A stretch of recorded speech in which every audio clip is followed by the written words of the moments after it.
저희 교회 특징이 하나가 있다면 중간부터 앉으세요. 앞에 계신 우리 원로 장로님은 대장로님들처럼 좀 앞쪽으로 오시면 훨씬 소통과 은혜가 될 것 같습니다. 2022년 들어서 우리가 가진 기독교 신앙이 뭔가를 좀 이렇게 내용을 정해서 살펴보고 있습니다. 다 다룰 수는 없고요. 이제 중요한 것, 대표적인 것 몇 가지를 다루어 나가려고 합니다. 제일 먼저 다룬 게 뭐였죠? 영접이었습니다.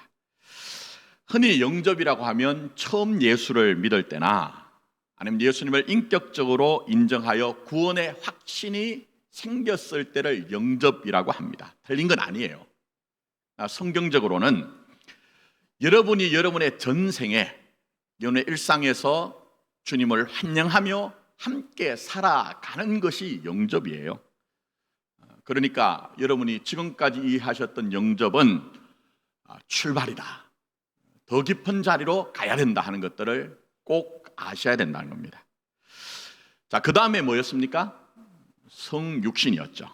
그러니까 우리 신앙이 예수님을 영접하여 함께 산다고 할 때 그 예수님이 누구신가 하는 겁니다.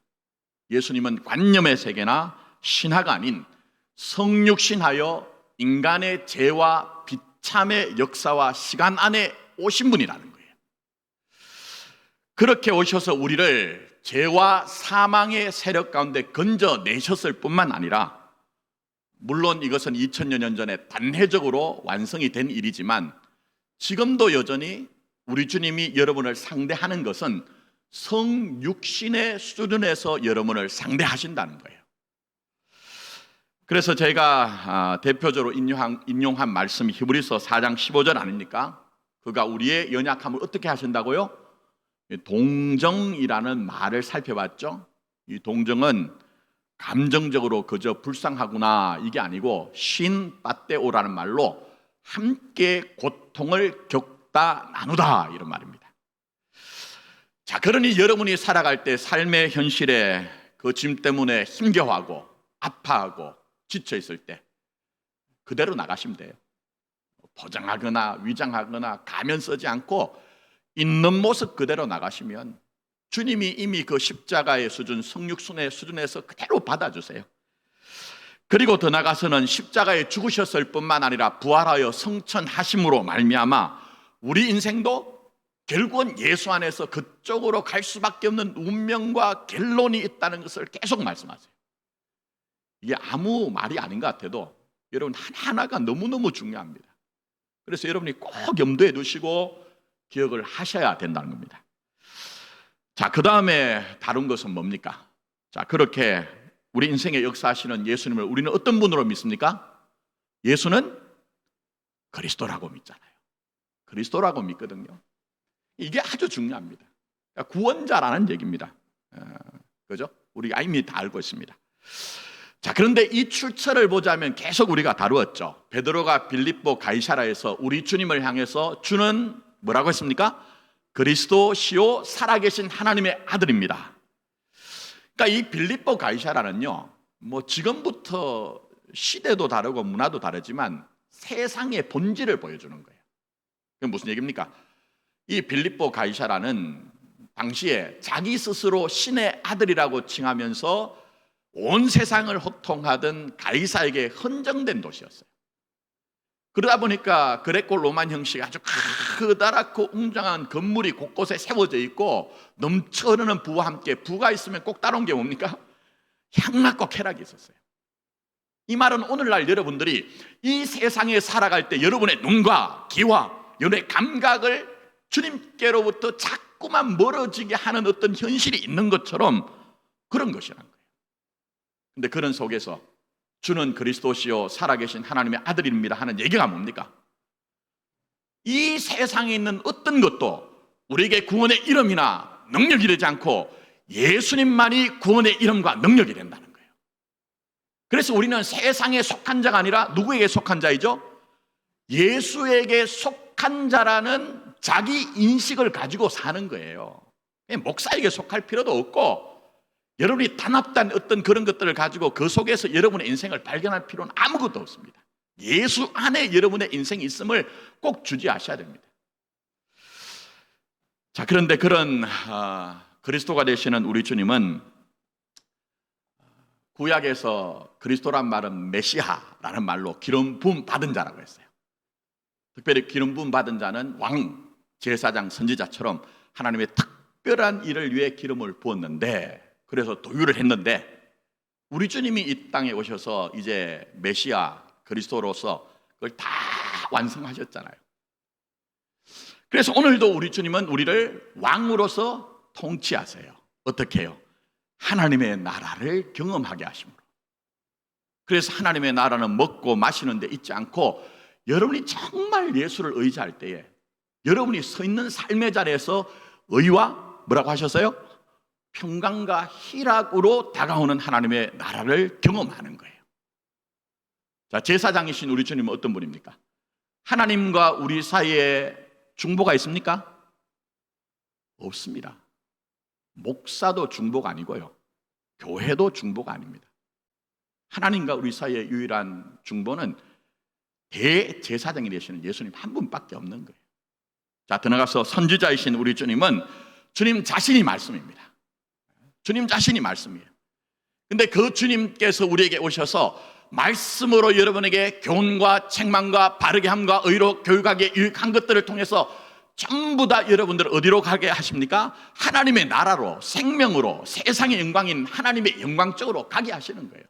그래서 오늘도 여전히 우리 주님은 왕으로, 제사장으로, 선지자로 여러분의 인생에 개입하여 일하시는 거예요.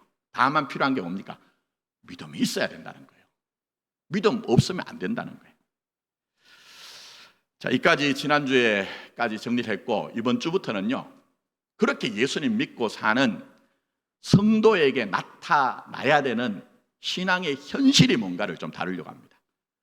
첫 시간이면서 다음 주부터 다루는 어떤 내용들에 대한 전체적인 내용이다, 이렇게 보시면 되겠습니다.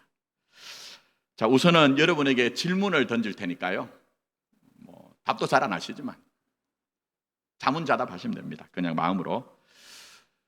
이런 한 인간의 성숙은 어디 있을까요? 성숙. 여러 가지로 생각할 수 있습니다. 근데 제가 우선 생각하는 것은요, 책임에 있습니다. 책임지는 거예요. 책임지는 거.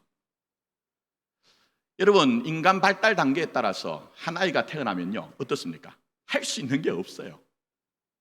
그저 하는 것이 먹는 것, 마시는 것, 배설하는 건데, 그것도 엄마가 도와줘야 됩니다. 나머지는 전부 다 부모가 해줘야 됩니다. 근데 이 아이가 자라면 자랄수록 어떻게 하죠? 자기 책임을 지는 일이 많아집니다.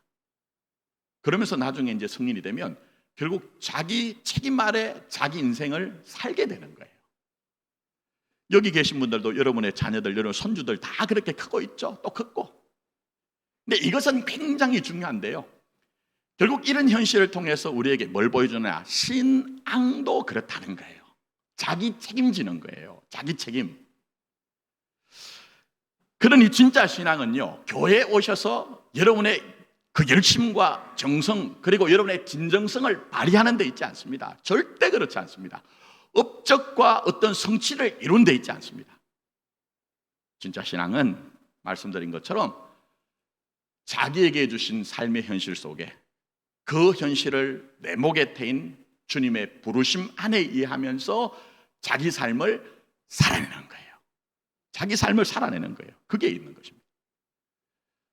자, 성경은 이런 기조를 한 번도 놓친 적이 없습니다. 자, 대표적으로 오늘 로마서 12장 1절로 가보십시오. 말씀을 자꾸 확인하셔야 됩니다. 자, 들어가면서 뭐가 등장하죠? 그러므로라고 하는 접속 부사가 등장합니다. 그럼 이 말은 무슨 얘기입니까? 그 앞에 전술한 내용이 있다는 겁니다. 그게 뭡니까? 로마서 1장부터 11장까지의 내용인데 설명하기는 안 되고 한마디로 복음입니다. 복음. 자, 이렇게 복음을 전제로 하여 그러므로라고 하면서, 자, 한번 보십시오. 형제들아, 내가 하나님의 모든 자비하심으로 너희를 권하노니 너희 몸을 하나님이 기뻐하시는 거룩한 산 제물로 드리라 얘기합니다. 그럼 이것을 사도 바울의 심정으로 좀 말씀드리면 이렇습니다. 무슨 얘기냐면 너희가 내가 앞에서 말한 복음을 듣기도 하고 보기도 했지 않느냐. 그러니까 그 복음은 하나님의 아들이신 예수님을 통해서 너희가 하나님의 구원과 하나님의 성실하심과 하나님의 능력과 하나님의 일하심이었다는 것을 확인했지 않느냐. 그리고 확인하여서 너희가 이제는 그것을 믿게 되었는데, 그러면 이제는 이 복음을 들은 것으로 만족하지 말고 그 복음을 구체적인 너희의 삶에 적용하여서 살아야 되는데, 그게 바로 너희의 삶을, 너희의 몸을 하나님께 거룩한 산 제물로 드리는 것이다. 이렇게 이제 얘기를 하고 있는 거예요. 자, 여기까지 1절 정리했습니다. 자, 그리고 이어서 2절 아주 중요한 내용이 나옵니다. 자, 말씀 보십시오. 너희는 뭘 본받지 말라고요? 이 세대를 본받지 말래요. 오직 마음을 새롭게 함으로 변화를 받아 하나님의 선하시고 기뻐하시고 온전하신 뜻이 무엇인지 어떻게 하라고요? 분별하래요. 2절에서 제일 중요한 키워드는 분별입니다. 그럼 분별이 뭡니까? 자꾸 생각하게 하니 피곤하시죠? 기독교 신앙은 인식하고 생각하고 그래서 믿음으로 나가는 겁니다. 자꾸 생각하게 해드리는 거예요. 분별이 뭡니까?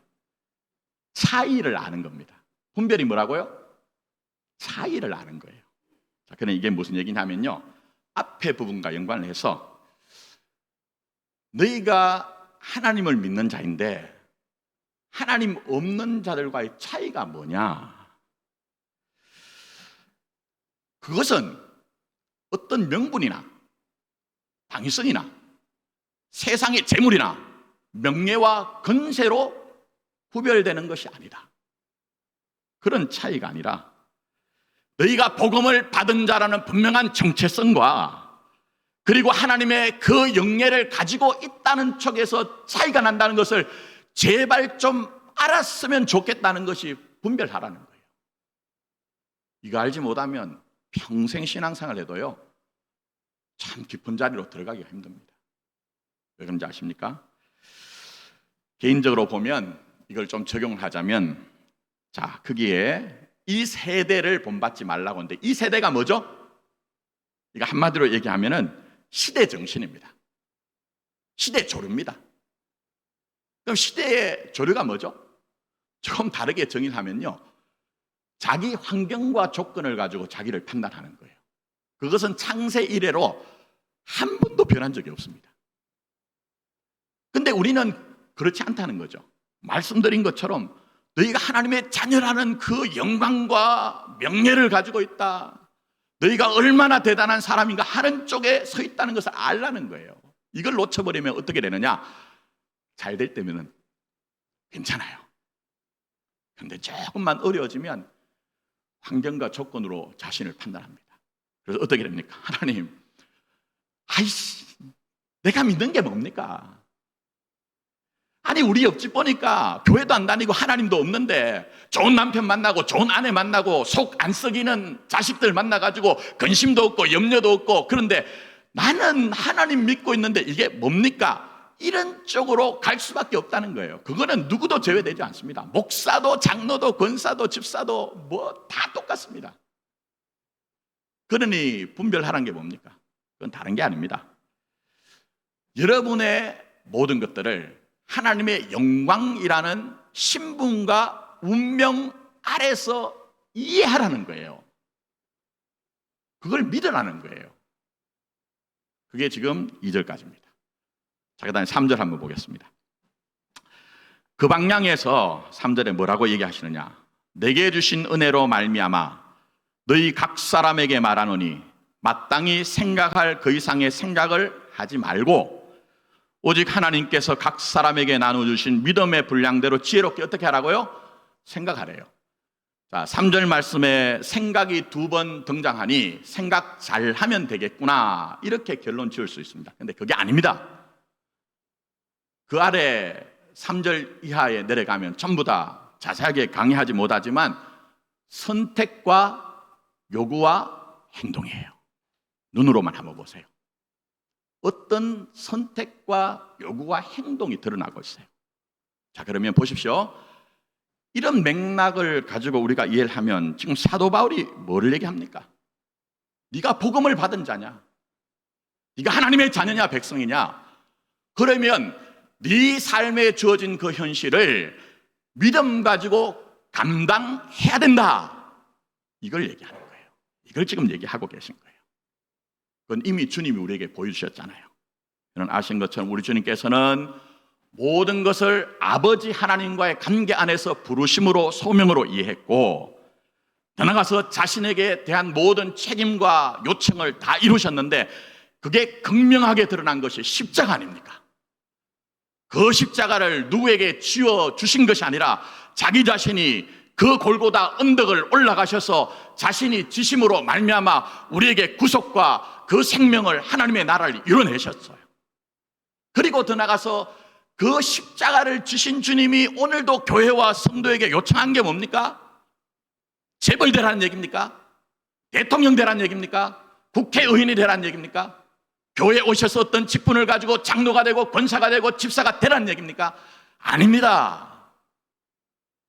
너희가 나를 따르고자 하면 자기를 부인하고 자기 십자가를 지라고 하셨는데, 이걸 쉽게 보자면 자기 삶의 현실 속에서 믿음 가지고 자기 삶을 책임지는 것이 주님을 따르는 것이다.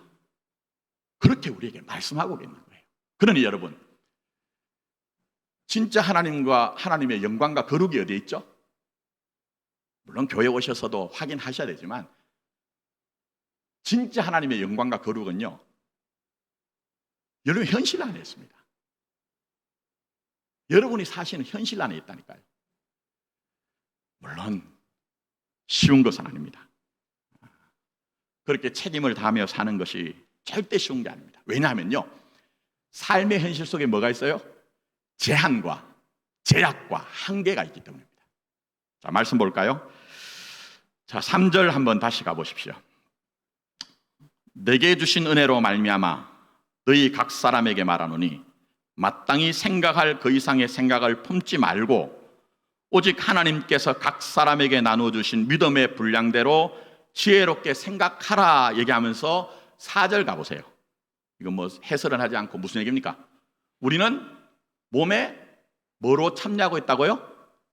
지체라고 하잖아요. 이 표현이 너무 중요하기 때문에요, 로마서, 에베소서, 골로새서, 고린도전서에도 계속 나와요. 그 아래 내용과 함께 연관을 하면 굉장히 다양하고 풍성한 뜻이 나오지만, 여기서 여러분이 먼저 이해하시는 것은 여러분에게 제한과 제약이 한계가 있다는 것을 이해하셔야 됩니다. 무슨 얘기냐면요, 여기 계신 여러분들은 자기 삶의 국면에서 손의 역할을 하시는 분이 있으면 손의 역할밖에 하지 못하고, 발의 역할을 하면 발의 역할을 하고, 눈의 역할을 하면 무슨 역할을 한다고요? 눈의 역할을 한다는 거예요. 물론 제가 다음 주에 충성에 대해 다룰 때에 좀 다른 측면에서 설명을 드리겠습니다만 전부 다 제약이 있다는 거예요. 자, 보세요. 제가 지금 이게 눈이 잘 안 보여가지고 안경을 다초점 렌즈를 썼습니다. 자, 그런데 가끔은 이게 초점이 안 맞아요. 제가 이제 성시 교독할 때도 조금 틀릴 때가 있고 이럴 때는 저 목사가 인간이 지금 초점이 안 맞구나 하는 것을 알아차리셔야 되는데, 저는 제 눈에 불만이 많습니다. 제가 중학교 1학년 때부터 안경을 썼거든요. 자, 그러나 불만이 있다고 해서 제가 제 눈 뽑아버릴 수 없죠. 그러면서 손이 눈의 역할을 대신하자, 절대 이럴 수는 없다는 거예요. 자, 지금 내가 걸어가고 있는데 이놈의 발이 너무 느려. 화가 나요. 불타고 나요. 그래서 이 손이 밑으로 내려가죠. 야, 너 그 정도로 사냐? 때려치워라. 내가 이제 발 역할을 할게. 그럼 어떻게 될까요? 걷지 못하는 정도가 아니고 거꾸로 떨어집니다. 다칩니다. 모든 것이 가하다고 할 수 있는 게 아니에요. 교회에 오셔서 여러분이 배우시는 것은 내게 그만한 힘이 있다고 해서 내가 다 가하다는 건 아닙니다. 이런 믿음을 자꾸 여러분을 강화하여 내가 어떤 것을 하지 못한 것을 할 수 있게 되었다는 쪽에서 이해하시면 안 됩니다. 오히려 신앙은 내 현실이 제약이 있고 한계가 있다고 해도 복음의 풍성한 능력으로 그걸 믿음으로 받아들이고 살아내는 데 있다는 것을 아셔야 되는 거예요. 이게 우리에게 지금 말씀하고 계시다는 것입니다.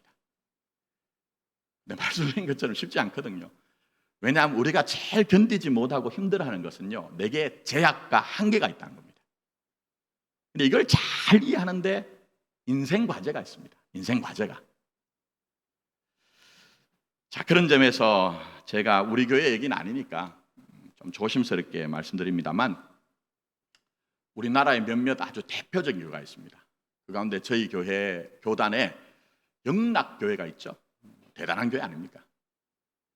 근데 여러분 아시는 것처럼 영락교회가 그동안 좀 어려운 시간들이 굉장히 많았습니다. 한경직 목사님이 은퇴하시고 난 이후에 그 긴 세월이 어려움이 있었고, 지금은 김운성 목사님이 오셔서 심을 하시는데, 김운성 목사님이 심을 하시기 전에 지금은 원로 목사님이시지만 이철신 목사님이 심을 하셨습니다. 근데 그동안 교회 안에 어려웠던 것들이 누적이 되다가 결정적으로 말씀드린 이철신 목사님이 오셨을 때 터졌거든요. 근데 그걸 다 말씀드리긴 그렇고, 여러분, 목사가 무슨 신비한 존재 아닙니다. 그렇게 말하는 목사들은 엉터리입니다. 저도 여러분과 똑같은 연약한 그릇이요 형제로 말씀을 전하는 직임을 받아서 전할 뿐이에요. 그러니 이철신 목사님도 얼마나 힘들었겠습니까? 그래서 커다란 결정을 하시고 저희 교단에 조남을 말씀드리긴 그렇고 이제 자꾸 하셨는데, 그 어른에게 상담을 했습니다. 어떻게 할까요? 그랬더니 그 대선배님 아주 존경받고 정말 대단하신 분인데, 제가 워딩대로, 제가 들은 게 아니기 때문에 워딩대로는 하지 못하고 의미로 이렇습니다. 목사님, 영락교회가 우리나라에서 대표적인 교회 아닙니까? 근데 목사님이 그만두면 그 누적된 문제는 그대로 고착이 되어서 계속 그렇게 갈 거고, 더나서 지금 우리 조국교회가, 한국교회가 얼마나 어려움을 당하고 있습니까? 그러면 그런 어려움들이 파급이 되어서 더 한국교회, 조국교회 어려워질 겁니다. 그렇게 얘기를 하셨어요. 이철신 목사님 어떻게 결정하셨을까요? 그래서 인내하신 거예요. 제가 듣기로는 후임 목사가 와서 제대로 목회할 수 있도록 하겠다는 그 마음을 가지신 거예요.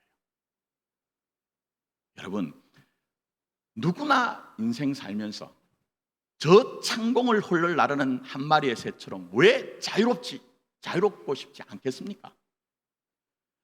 그러나 제가 목사님으로 말씀드렸지만 우리에게는 전부 다 제약과 한계가 있거든요. 그럴 때 분노합니다. 누구나. 그럴 때 그 현실이 내 것이 아니라고 생각합니다. 그리고 심지어는 도피하고 끝장내자 이런 마음이 있을 수가 있습니다. 그러나 여기서 깊이 생각하셔야 됩니다. 누구를 깊이 생각해야 됩니까? 예수를 깊이 생각하는 거예요. 예수를 깊이 생각하는 거예요. 예수님 어떤 분이었습니까? 하나님이셨습니다. 그런데 성육신 하셨다는 것은 제가 말씀드린 것처럼 제약 가운데 사셨다는 거예요. 그러시지 않아도 되는 분이 제약 가운데 사셨다는 거예요. 그 제약의 결정판이 뭡니까? 십자가 아닙니까? 하나님이신 그분이 십자가에 달리셔서 불의가 창수처럼 두르고 불의가 그를 옥맬 때도 주님은 거기서 한 마리의 새처럼, 한 마리의 도수당하는 양처럼 옴싹달싹하지 못하고 엘리 엘리 라마 사박다니, 나의 하나님 어찌하여 나를 버리십니까? 그 자리를 견뎌내신 거예요. 받아들이신 거예요. 근데 그게 끝입니까? 그걸 통해서 부활하시고 성천하심을 통해 우리에게 말씀하신 게 뭡니까? 우리 인생도 그 안에 있다는 거예요. 여러분의 인생도 그 안에 있다는 거예요. 우리의 주와 그리스도가 되시는 그분 안에 우리 인생이 있으니, 때로는 살아가면서 이런저런 일들로 말미암아 이게 현실이지 않았으면 좋겠다, 이것 좀 벗어났으면 좋겠다, 끝냈으면 좋겠다 하지만, 여러분이 예수님 바라보고 예수님의 십자가 능력 의지하여 살아간다면 세상이 도무지 알지 못하는 그 하나님의 자녀된 영광을, 그 권세의 능력을 풍성하게 경험하신다는 거예요. 여러분, 때때로 여러분에게 손의 역할 할 때 있습니까? 어떤 분은 내 옆에 있는 사람은 저 사람은 손 비슷한데 다이아몬드 반지를 꼈는데 하나님 제 손에는 왜 빨간 고무 장갑만 껴야 됩니까?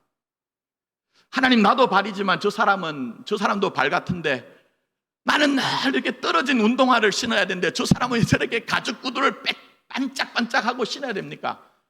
신앙의 세계엔 그런 게 없다는 거예요. 신앙의 세계엔 그런 게 있을 수 없다는 겁니다. 각자의 분량대로 부르심의 은혜 속에서 맡긴 일을 감당하면 그 자체가 복이다. 그 자체가 복이다. 그렇게 말씀하고 계시는 것입니다. 그러나 말이 쉽겠습니까? 그래서 여러분이 다시 한번 확인하셔야 되는 게 있습니다. 여러분의 실력과 능력과 이를 악무는 의지가 그렇게 할 수 있는 게 아닙니다. 그거 우리 다 폭로됐잖아요. 우리 경험이 뭐든가요? 다 그런 거 아닙니까? 그래서 여러분이 때때로 정말 시시때때로 확인해야 되는 게 있습니다. 자, 그게 뭡니까? 하나님의 자비입니다. 뭐라고요? 하나님의 자비입니다. 자, 한번 확인해 볼까요? 자, 로마서 12장 1절 가보세요. 그러므로 형제들아 내가 하나님의 모든 뭐로요? 자비하심으로서 너희를 권하노니. 이 자비란 말은요 1장부터 시작되어서 11장까지 복음을 한마디로 딱 압축한 거예요. 그걸 자비라고 얘기하고 에베소서에서는 긍휼의 풍성한 사랑이라고 얘기합니다. 자, 그럼 무슨 얘기입니까? 지금 3절 이하에 등장하는 모든 요청과 요구는 무슨 얘기죠? 너희에게 허락된 하나님의 자비하심 아래서 너희가 구원받은 자이기 때문에 이렇게 요청한다는 것이고, 더 나아가서는 여러분이 현실의 삶 가운데 여러분 목에 태인 인생을 살기 위해서는 하나님의 자비와 하나님의 긍휼하신 사랑, 은혜가 있어야 그렇게 살아낼 수 있다는 거예요. 이게 세상 사람과 다른 겁니다. 세상 사람과 여러분의 간격과 차이는요, 무슨 세상에 돈, 물질로 부자가 되었다거나 명예와 건세를 얻었다는 것이 아니고 요 차이가 있는 거예요. 근데 아무것도 아닌 것 같아도 이게 어마어마한 차이라는 것입니다. 이게 없으면 어떻게 되는지 아십니까?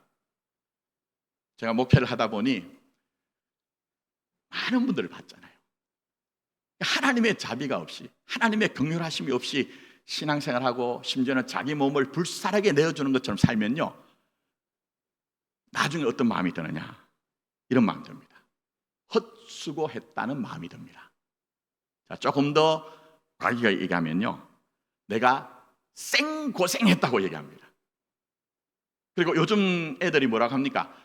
뭐만 얘기하면 개짜 붙입니다. 좋아도 개 좋다, 싫어도 개 싫다. 그럼 조금 더 가격하게 얘기하면 뭐죠? 고생을 했는데 하나님의 자비가 없이 긍휼의 풍성한 사랑을 의지하지 않고 한 것은 전부 다 좀 과격하게 말씀드리면 개고생하는 거예요. 개고생하는 거예요. 그래, 여러분, 우리가 마음을 둬야 되는 곳이 어디입니까? 여러분, 실력입니까? 능력입니까? 심지어 목사입니까? 아닙니다. 속지 마십시오. 엉터리들은 자꾸 목사에게 네 마음을 달라고 하는데 우리 마음을 둬야 되는 곳은 오직 한 군데밖에 없습니다. 자, 확인해 볼까요? 자, 빌립보서 오늘 읽은 2장 5절부터 8절 한번 보십시오. 너희 안에 이 마음을 품으라고 얘기해서 우리가 어디에 마음을 둬야 되느냐 하면 곧 그리스도 예수의 어디라고요?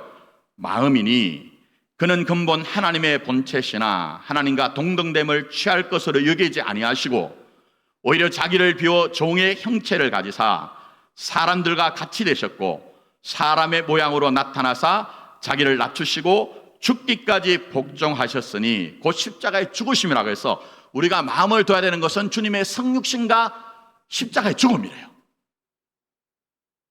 근데 그렇게 마음을 두면요, 힘들거든요. 그래서 베드로가 주님 앞에 왈칵했잖아요. 왜? 십자가는 눈물이요, 고통이요, 회한이기 때문에.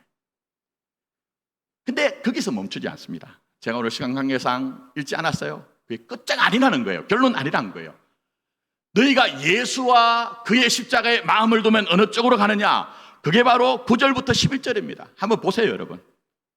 이러므로 얘기합니다. 이러므로가 뭡니까? 접속 부사로서 뒤에 있는 것은 전부 다 앞에 있는 것의 그런 원인이 되어서 만들어진 것이라는 거예요.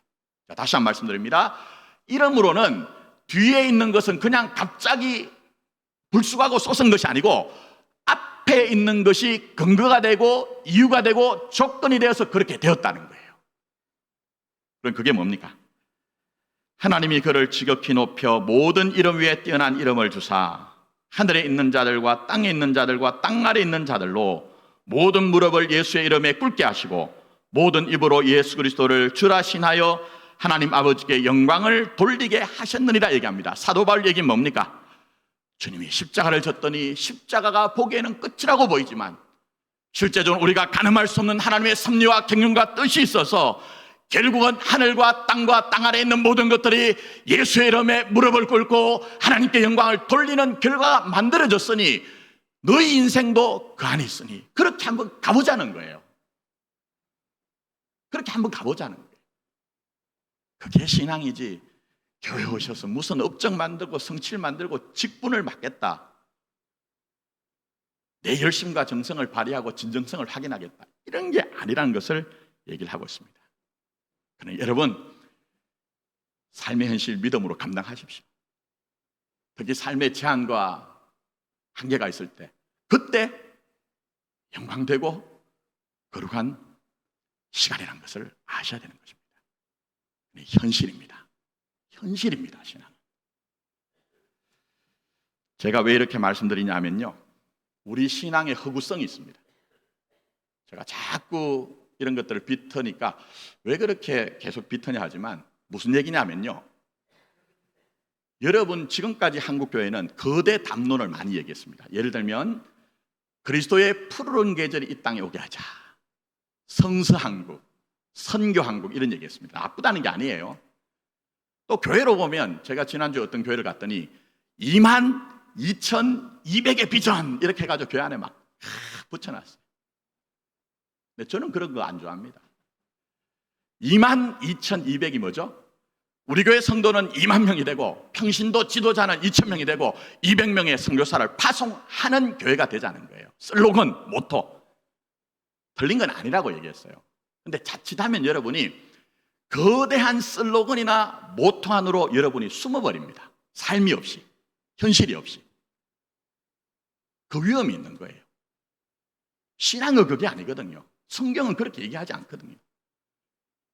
제가 그것을 어디서 봤느냐 하면 선교단체 간사를 할 때입니다. 그 당시에는 청년들이요, 선교단체에서 하는 어떤 프로그램이나 그게 아니어도 주중에 사무실에 엄청나게 많은 청년들이 이상하게 배회를 하고 있었어요. 근데 그 청년들이요, 너무 얼굴이 은혜롭게 막 밝아요. 얼마나 하나인지 몰라요. 근데 목사인 저는 간사로서 걱정이 되는 거예요. 얼굴 트이고 좀 얘기가 되면 제가 시간을 정해가지고 커피 한잔 하면서 물었어요. 너 인생의 비전이 뭐냐? 너 어떻게 살고 싶냐 하면 열의 7여들은 세계 선교를 위해 헌신하겠습니다 합니다. 근데 전 좀 못된 구석이 있습니다. 깨우치기 위해서 제가 그랬어요. 결론적으로 좀 간단히 말씀드리면 제가 볼 때는 걔들은요, 오늘이 없어요. 현실이 없어요. 제가 학생이면 얘야, 너게 주신 하나님의 임무는 학교에서 열심히 공부하는 거야. 지금은 또 직장도 없이 막 이렇게 그런 분들이 많았습니다. 그런 청년들이. 그럼 제가 하는 얘기가, 너 이럴 때가 아니다. 너 땀을 흘릴 수 있는 직업, 그게 아무것도 아닌 것 같아도 그거 찾아야 된다, 이렇게 말씀드렸습니다. 왜 그럴까요? 신앙은요, 관념이 아닙니다. 신앙은 여러분의 이상 속으로 여러분의 현실을 밀어넣어서 무시하는 게 절대 아닙니다. 주님이 그렇게 사시지 않았거든요. 근데 우리는 왜 자꾸 그것을 신앙이라고 생각하느냐는 것입니다. 자, 그런 점에서 제가 지난주에 자꾸 연계가 되죠. 갈라디아서 3장 9절 인용했습니다. 뭐라고 했습니까? 그러므로 믿음으로 말미암는 자는 믿음이 있는 아브라함과 함께 뭘 받았다고요? 복을 받았다고 얘기했잖아요. 근데 여러분, 아브라함이 어떻습니까?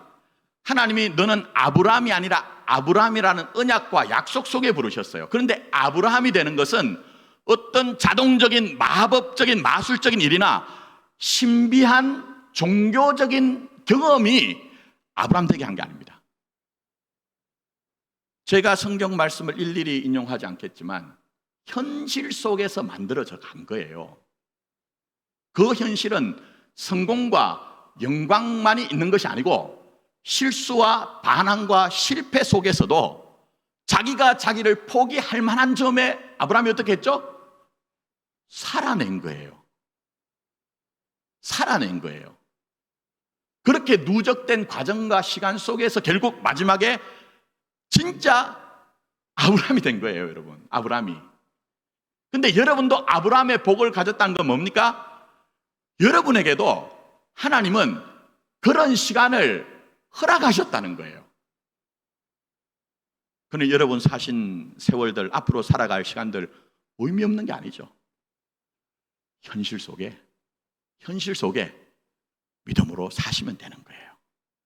때로는 업적과 성취와 결과가 없어도, 눈물 흘릴 만한 감동이 없어도 사십시오.